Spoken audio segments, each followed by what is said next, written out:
As we hope for a better future, we struggle with the past. Most countries stumble when it comes to answering one question. How do we deal with the nation's history? How do we deal with leaders from history? And the question has never been more relevant than now. Last year, we saw statues of leaders like Winston Churchill being torn down. The once decorated leaders are now being called out for racism. So how do we deal with their history? Do we accept it as it is, or do we whitewash it? French President Emmanuel Macron says that history must be confronted. He recently laid a wreath at the tomb of Napoleon Bonaparte, commemorating 200 years of the emperor's death. Macron's speech and gesture made headlines. That's because they were rare. Most presidents would not do it. And to understand why most presidents would not do it, we must revisit history. We must know who the man was, Napoleon Bonaparte. One of the most divisive emperors in history, a man who was recently called an icon of white supremacy. Napoleon was born in Corsica on the 15th of August, 1769. He went to 3 schools. Mostly spoke Spanish, could barely interact in French, which is why his classmates ridiculed him. He graduated from a military academy in Paris with a fairly low rank, became a second lieutenant in the French army. By then, his father had died of stomach cancer. Napoleon was not the oldest son, but at the age of 16, he took charge of his family. At 23, he fought for Pascal Paoli, a leader supporting Corsica's independence from France. When Paoli won, he turned against Napoleon. The family had to flee France. The year was 1793. French King Louis XVI had been beheaded. France was now a republic. Napoleon's rise began with the French Revolution. He led a military expedition to recapture the city of Toulon. He quashed a rebellion in Paris. At the age of 27, he was appointed the commander of the French forces in Italy. His troops conquered much of Italy and parts of Austria. He became a hero. Napoleon's military planning, his rapid marches, his war strategy boosted his position in France.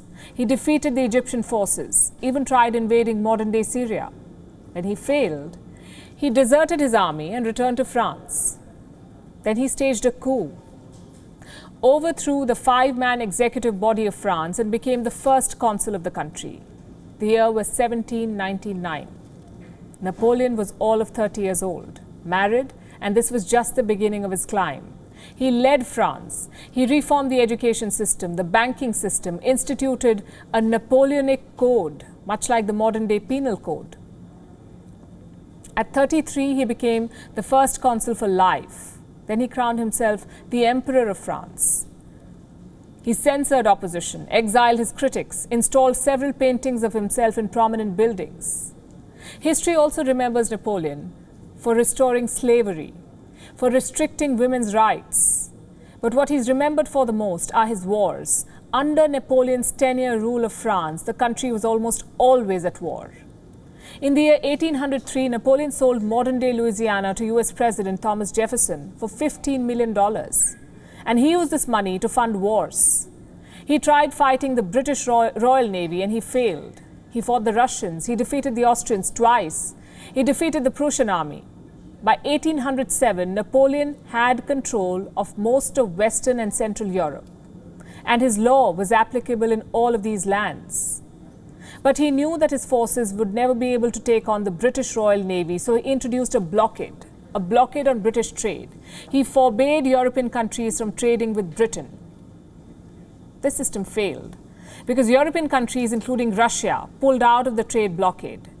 And to punish Russia, Napoleon decided to invade it. He failed miserably. He lost 5,000 soldiers to cold weather and disease. The year was 1813.